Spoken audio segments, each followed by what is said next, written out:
Hello, and welcome back to Brawlhalla Bits.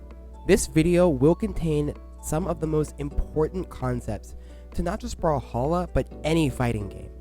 Matter of fact, this is so fundamental that this stuff is done even at the highest levels of play, and is commented on the most.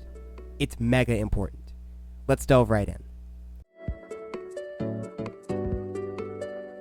This episode is going to be about punishing errors. But before we go into that, we need to define some terms. Don't worry, they won't be super hard. The first term is harass.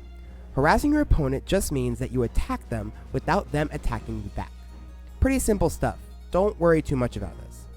The next term is called a punish. Punishing your opponent means that you attack them for making a mistake.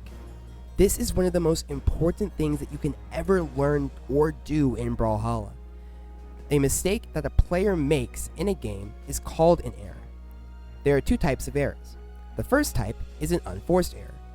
This is basically when a player makes a mistake that has nothing to do with the other person at all. Examples include misinputs, misclicks, whiffs, etc. These are generally bad for you and good for your opponent, because it basically gives them a free opportunity to punish you. The second type is a forced error. This is when a player makes a mistake that is quote-unquote forced by the other player.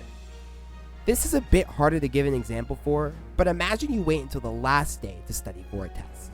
You can either A, pull an all-nighter and cram with no sleep for the test, or B, go to sleep not having studied at all and hope for the best. Both of these options suck massively, but you have to choose one and there is nothing you can do about it. This is the essence of the forced error.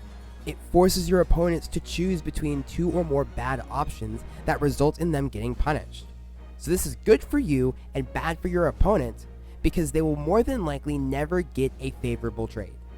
Speaking of, the last term is called a trade. This is when you and your opponent basically exchange some sort of resource. It could be health, it could be stage control, anything. But in this episode, we're going to keep it solely to health and damage. In lower elos, you want to focus on punishing unforced errors since they happen quite a lot in these ranks. Remember, punishing unforced errors just means that you are hitting your opponent for a mistake that they themselves made. Learning these terms and simplifying them down for yourselves will help later down the road for understanding. For example, if I am Orion, which you guys love to use down there, and I'm facing a Taros, if the Taros randomly throws out a signature like this would be an example of an unforced error. I did absolutely nothing to him and he has missed his signature. Now that he is vulnerable, I can go in and punish him. Therefore, I have punished his unforced error, which was using his signature for absolutely no reason. This basic concept can be applied in basically any rank below Platinum. The other example is a forced error. I will tell you, not everything you're about to see is something you need to know right now, but I want to at least show you so that you can see it in action. Here, I am playing Asuri, who I dearly love. I love my cat. And I want to try to get some damage down on the opponent.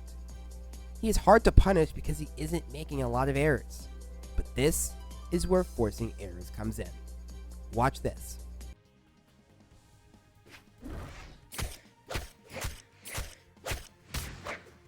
Now you don't need to know how to do that, but let's look. I faked him out by jumping in his face and moving backwards, forcing him to attack. He thought that he could hit me, but I knew that he couldn't. I then come back in and deliver a severe punishment, because now he is vulnerable from missing that move. Do you see the difference? An unforced error comes from the opponent making a mistake themselves.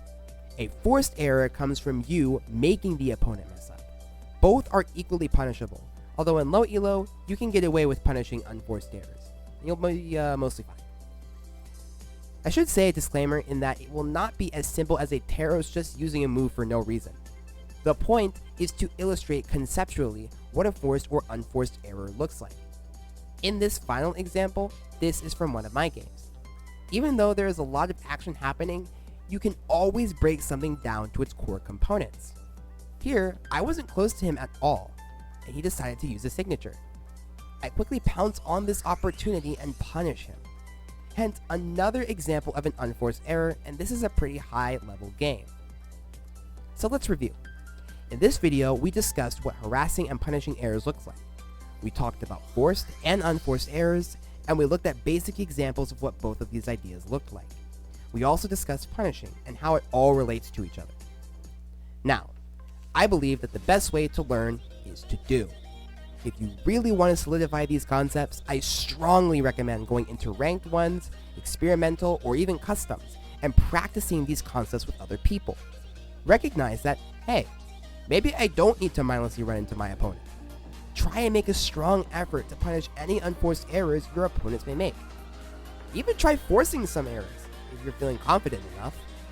Maybe even look at your game replays, which is such an important resource, by the way, and recognize when your opponent makes these errors and when you make these errors too. Disclaimer, you're gonna mess up, and that's okay, because in the future I will be streaming so you guys can get a better and more direct idea as to what it is that we discuss in these videos. Hopefully you learned something, and I will see you in the next Brawlhalla bits. Peace!